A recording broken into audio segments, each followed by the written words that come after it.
obviously very exciting two first rounds of the Rugby Championship, and now we're left with each team has one win under their belt heading into not this weekend, but next weekend. So that's super exciting, and I feel like maybe a little bit unexpected.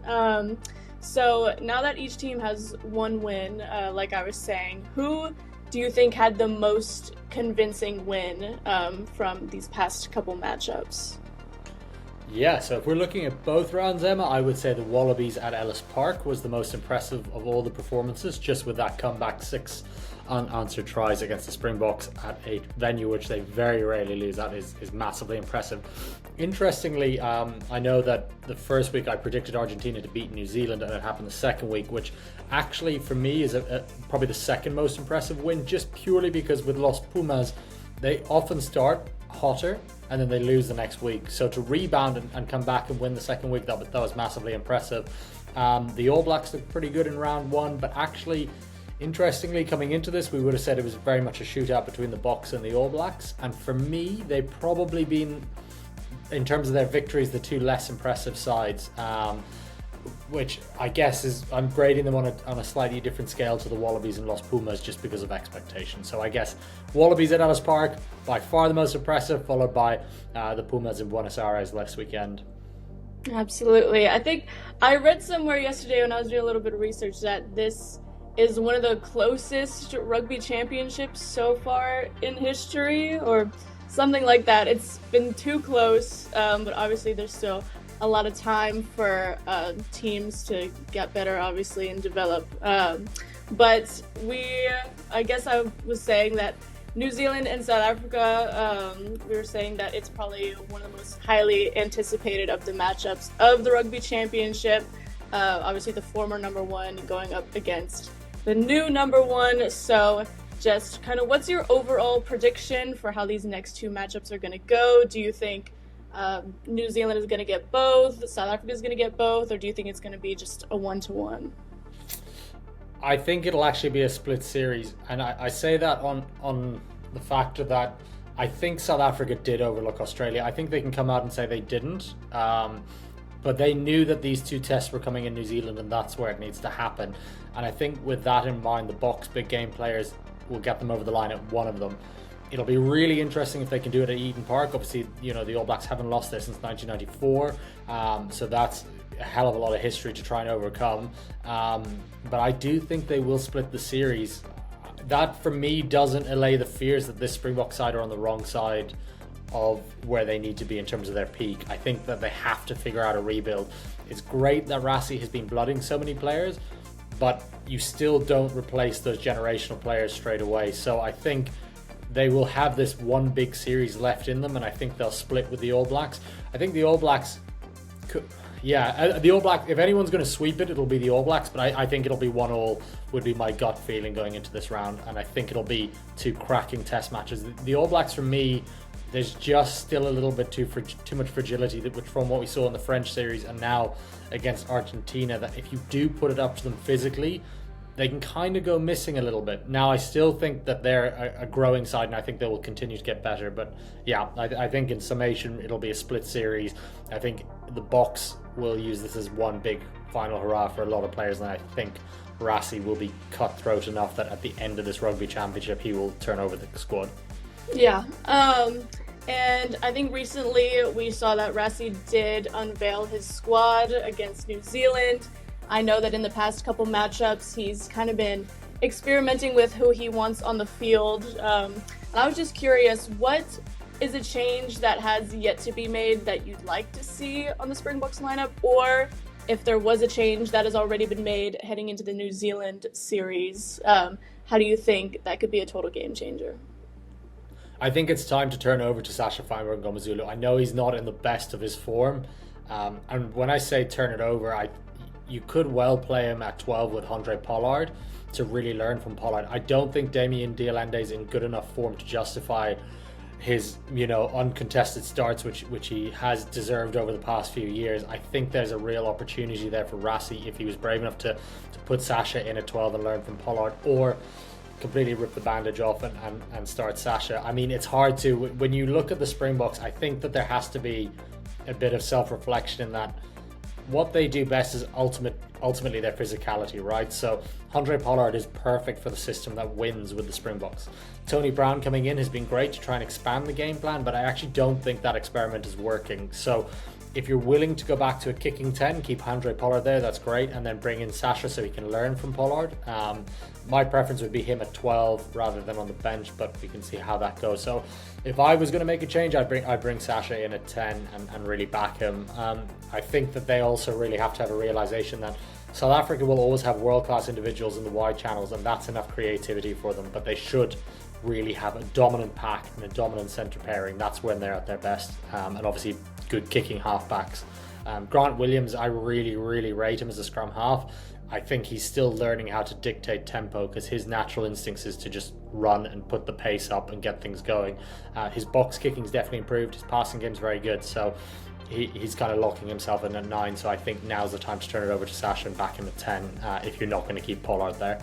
Yeah, absolutely, and I definitely think that the physicality is definitely going to be what determines the outcome of this series. I know we were talking about it way back in like the very first preview that we did, anticipating this matchup. So I'm definitely looking forward to it. But I know we talk a lot about South Africa and New Zealand, but obviously we've got Australia and Argentina on the other hand. So I feel like I'll ask the same question as before. What's an overall prediction for this matchup? Obviously, they were kind of, I wouldn't even call them underdogs, but compared to South Africa and New Zealand, they were kind of on the bottom tier, but obviously they've shown us what they can do. But now that they're going up against each other, what can we expect?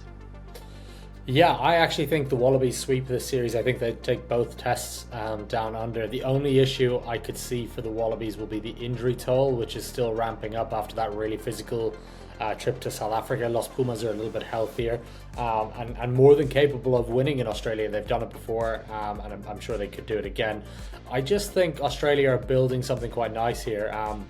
As we said before, Joe Schmidt, absolutely special coach. I think Felipe Contepomi is a good coach, but I don't think he's a great coach, if that makes sense. I think there's still very much years to this.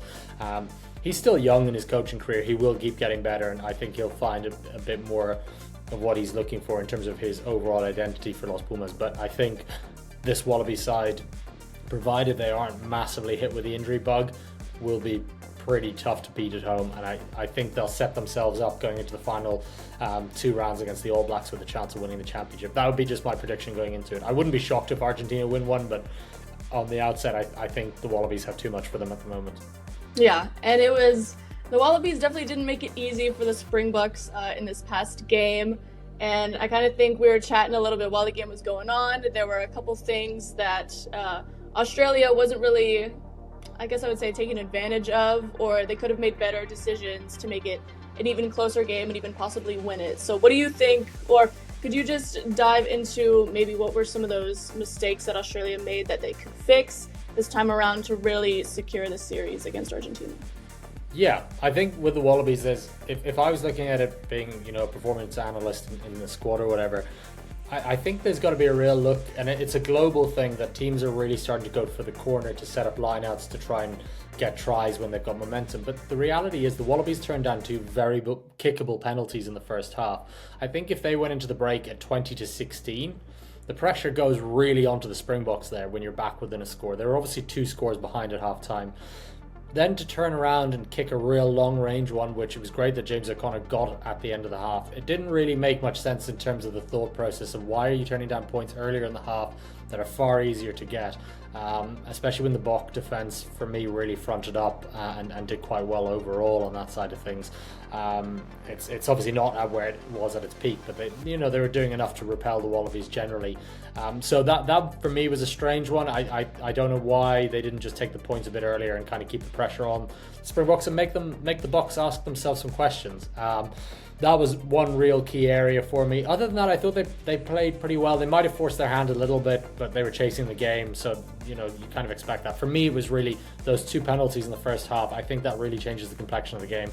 I think also the challenge for them, especially when Nick White went off, is James O'Connor is normally a pretty reliable goal kicker, but when he started missing those, you might have turned it over to Nick White and he might have taken the shots at goal. I'm not sure just on who else might be goal kickers, recognised goal kickers in that Wallabies squad who could have taken the pressure off, because I believe it was 3 kicks he missed, which is huge. That it ends up being the difference in the match, where you've missed 2 6-pointers and a conversion, 2 3-pointers, sorry, to make it 6 points, and a conversion 8 points, and then suddenly it's a draw.